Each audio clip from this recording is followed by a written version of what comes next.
reduce as much as 30% the fuel consumption with better engines. 18 January 2023 NASA administrator bill Nelson ने यह घोषणा कर दी कि नासा 2028 तक एक ऐसा रेवोल्यूशनरी एयरप्लेन को डिजाइन करेगा जो एक सिंपल से जुगाड़ से पूरे एयर ट्रैवल की कीमत करीब 30 गुना कम कर देगा। उनका यह कहना है कि यह एयरप्लेन इतना फ्यूल एफिशिएंट होगा कि हर फ्लाइट के पीछे अमेरिकन एयरलाइन इंडस्ट्री एटलीस्ट $45,000 का फ्यूल बचाए। और ये सब आखिर क्यों? तो सिर्फ इसीलिए क्योंकि यूएस गवर्नमेंट एयरलाइन इंडस्ट्री में अपनी मोनोपोली वापस कायम करना चाहती है और इस मिशन में वो जानती है उसकी मदद सिर्फ और सिर्फ नासा ही कर सकती है। दरअसल फ्रेंड्स 1970s की बात है। इस पूरे एयरलाइन इंडस्ट्री पर सिर्फ यूएस कंपनी बोइंग का ही राज हुआ करता था, जिसने इंसानों के साथ साथ यूएस की इकोनॉमी को भी अलग ही ऊंचाइयों पर पहुंचा दिया।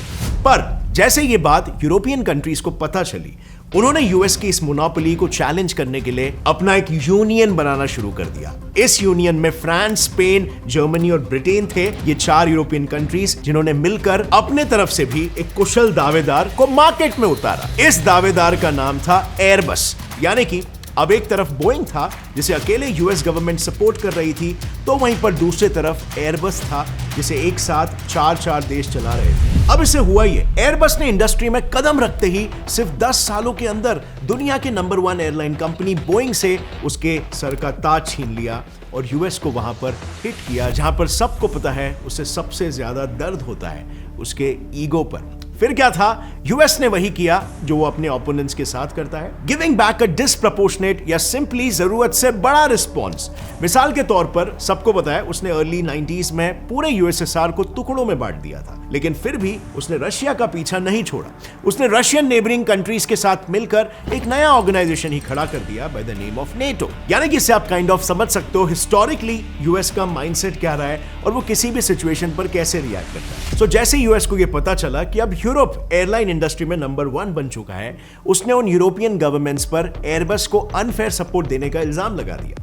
अब ऐसे में यूरोप ने भी इसका जवाब देते हुए यूएस पर सेम एलिगेशंस लगाए, पर फिर दे रियलाइज्ड कि इसमें दोनों का ही लॉस हो रहा है और आपस में मांडवली करने में ज्यादा समझदारी है। और इसका नतीजा, उन्होंने इस झगड़े को पॉज किया और 1992 में एक आपसी agreement large civil aircraft sign कर दिया और एक दूसरे पर कुछ कंडीशन सेट कर दी। कंडीशंस लाइक दोनों भी गवर्नमेंट्स अपने अपने एयरलाइनर्स को एक फिक्स ही सब्सिडी देंगे, उससे ज्यादा नहीं, और आगे भी कभी अगर किसी और चीज में कंपीट करना हो तो उसके लिए एक लेवल प्लेइंग फील्ड बनाएंगे। पर क्या ये सारी चीजें फॉलो हुई?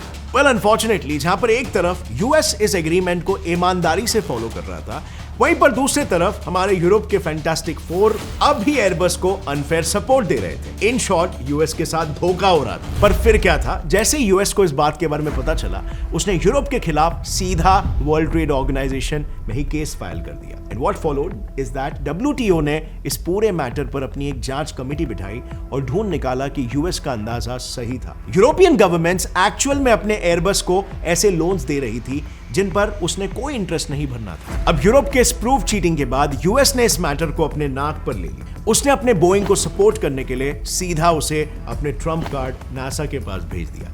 इससे हुआ ये कि नासा ने बोइंग और खुद के टेक्नोलॉजिकल एक्सपर्टीज और फंड्स को मिलाकर एक ऐसा प्लेन डिजाइन किया दुनिया के सामने जो अब तक बनाए किसी भी प्लेन की तुलना में 30 गुना ज्यादा माइलेज दे सकता है, और वो भी कुछ सिंपल से ट्रिक्स की मदद से। तो देखो, इसमें वो लोग सबसे पहले अपने प्लेन का design transonic cruise braced wings इस कॉन्सेप्ट पर रखने वाले हैं, जिसकी बदौलत ये प्लेन आज के नॉर्मल प्लेन्स की तुलना में काफी कम एयर ड्रैग महसूस करेगा। अब अगर मैं चाहूं तो सीधा इस कॉन्सेप्ट पर शिफ्ट हो सकता हूं, बट आई थिंक इससे पहले आपको कुछ बैक स्टोरी समझनी पड़ेगी, क्योंकि नॉर्मली किसी भी प्लेन को डिजाइन करने में सबसे बड़ा प्रॉब्लम होता है एयर ड्रैग, जो अक्सर प्लेन्स की फ्यूल एफिशिएंसी को कम करता है और क्रैश की पॉसिबिलिटी को बढ़ा देता है। आइए समझते हैं कैसे। दरअसल हिस्टोरिकली जब भी प्लेन्स बनने की कोशिश हुई है ना, हम हमेशा से एयर ड्रैग को इग्नोर किया करते थे until the first flying experiments in the year 1891। उन दिनों जब इन एक्सपेरिमेंट्स की शुरुआत हुई थी, तब एविएटर्स को पहली बार ये पता चला कि उड़ान भरते वक्त एक प्रॉब्लम आती है, and that is air drag. काफी समय तक कोई नहीं समझ पा रहा था कि इसे कम कैसे किया जाए, पर तभी इसका एक सोल्यूशन आया from the German aviator Otto Lilienthal, जिन्हें आज सभी द फ्लाइंग मैन के नाम से जानते हैं। ये वो शख्स थे जिनके दिमाग की बदौलत, ये वो शख्स थे जिनके कंट्रीब्यूशन की वजह से आज आप उड़ पा रहे हो, क्योंकि इन्होंने सिर्फ विंग का ही कॉन्सेप्ट नहीं दिया बल्कि इसके साथ साथ हमें एक ऐसी चीज भी दी जो अपनी एफिशिएंसी के दम पर आज भी मॉडर्न एरोडायनामिक्स में इस्तेमाल होती है। मैं बात कर रहा हूं ड्रैग पोलर कर्व की, जो आज तक हर एक एयरप्लेन मैन्युफैक्चरिंग कंपनीज इस्तेमाल करती है। दरअसल ऑटो लिलियनथाल ने अलग अलग विंग्स बनाकर उस पर एक्सपेरिमेंट्स किए। इन एक्सपेरिमेंट्स में उन्होंने ये नोटिस किया कि विंग्स के लिफ्ट पर ड्रैग का कुछ तो असर हो रहा है, और इसीलिए उन्होंने इस ड्रैग को डिटेल में स्टडी किया और उससे ये कॉम्प्लिकेटेड ड्रैग वर्सेस लिफ्ट का ग्राफ प्लॉट करके दोनों के बीच का रिलेशन हमें दिया। But this was not enough, अब भी कुछ तो कमी थी, और इसीलिए इसके कुछ सालों बाद एक अमेरिकन एविएटर सैम्यूल लैंगली ने अपने एक्सपेरिमेंट से यह पता लगाया कि विंग्स को लंबा करने से उस पर लगने वाला ड्रैग काफी हद तक कम होता है। और आगे इन दोनों एविएटर्स के फंडों का इस्तेमाल करके 17 दिसंबर 1903 को राइट ब्रदर्स ने दुनिया की फर्स्ट कंट्रोल्ड फ्लाइट की और हमारे लिए एयर ट्रैवल के दरवाजे हमेशा के लिए खोल दिए। पर यू सी, राइट ब्रदर्स का प्लेन एक बेयर बोन स्ट्रक्चर था जिसके बीच से हवा काफी आसानी से बह सकती थी, लेकिन ये स्ट्रक्चर बड़े पैसेंजर जेट्स के लिए राइट नहीं था। क्योंकि आपको शायद पता नहीं होगा, पर राइट ब्रदर्स की उड़ान के महज 17 सालों बाद उन्हीं के डिजाइन पर बेस्ड ये Handley Page plane literally take off करते हुए ही क्रैश हो गया था। जब इस हादसे की जांच हुई तो पता चला कि उसके विंग्स पर हद से ज्यादा एयर ड्रैग लगने के कारण वो ऑल्टीट्यूड ही गेन नहीं कर पाया। दरअसल उन इंजीनियरों का यह मानना था कि एक प्लेन की लिफ्ट ऐसी सीधी ऊपर होनी चाहिए, पर फिर विद टाइम हमें पता चला कि असल में विंग्स के ऊपर और नीचे से बहने वाली हवा उसके टिप पर दबाव डालकर उन्हें बेंड करती है, जिस वजह से लिफ्ट सीधी होने के बजाय ऐसे पीछे की तरफ झुक जाती है। यानी इस लिफ्ट के कंपोनेंट्स सिर्फ ऊपर ही नहीं बल्कि पीछे की तरफ भी एक्ट करते हैं, और इस पीछे एक्ट करने वाले कंपोनेंट को इंजीनियर्स इंड्यूस्ड ड्रैग कहते हैं। ये ड्रैग कुछ हद तक जरूरी होता है, पर ज्यादा बढ़ने पर वो प्लेन्स का एक्सीडेंट भी करवा सकते हैं, क्योंकि अगर पायलट ज्यादा लिफ्ट के लिए विंग्स को और तेजी से मोड़ेगा तो उस पर लगने वाला इंड्यूस्ड ड्रैग विंग्स के लिफ्ट को अपोज करेगा, और इससे प्लेन ऊपर जाने के बजाय क्रैश होगा, जैसा उस हैंडली पेज प्लेन के साथ हुआ था। Interesting right? Well,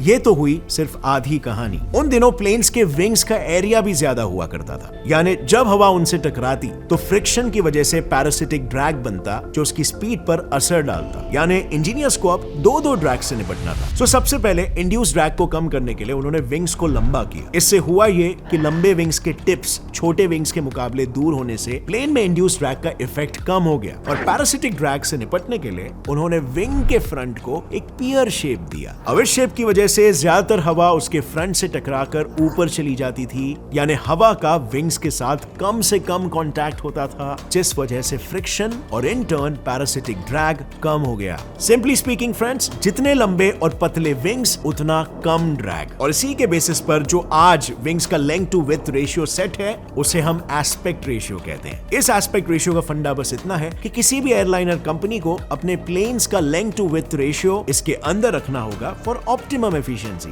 because you see, जितना कम ड्रैग उतना ज्यादा वो प्लेन फ्यूल एफिशिएंट होगा, और कमर्शियल एयरलाइनर्स उतना प्रॉफिट कमा सकते हैं। सो रेकमेंडेड एस्पेक्ट रेशियो के हिसाब से विंग्स के लेंथ टू विड्थ का रेशियो 9 से ज्यादा नहीं होना चाहिए। पर गेस व्हाट, नासा ने एक ऐसा डिजाइन बनाया है जिसका एस्पेक्ट रेशियो 1.5 गुना ज्यादा है। देखो, ये है नासा और बोइंग के प्लेन का डिजाइन जो ट्रांसोनिक ट्रूस ब्रेस्ड विंग पर आधारित है। सो इस डिजाइन की खासियत ये है ना कि उसके विंग्स लंबे और पतले होने के साथ साथ हल्के भी है। नासा ने इसमें कार्बन फाइबर मटेरियल का इस्तेमाल किया है जो लाइट वेट होकर भी एकदम स्ट्रॉन्ग मटेरियल है। प्लस उन्होंने विंग्स के टिप्स पर विंगलेट्स भी ऐड किए हैं, और ये विंगलेट्स जिस एंगल पर कर्व्ड है उसे टो एंगल कहते हैं। इस कर्वेचर की वजह से जब इसके टिप पर इंड्यूस्ड ड्रैग लगेगा तब वो विंगलेट्स एक्स्ट्रा लिफ्ट जनरेट करेंगे, और नासा का दावा ये है कि इस एडवांस विंग डिजाइन से उनके प्लेन का फ्यूल कंजम्पशन 10% से कम होगा, और इसी के साथ ही नासा इसमें सस्टेनेबल इंजन्स लगाने वाले हैं जो इसके फ्यूल की खपत को 20% और कम कर देगा।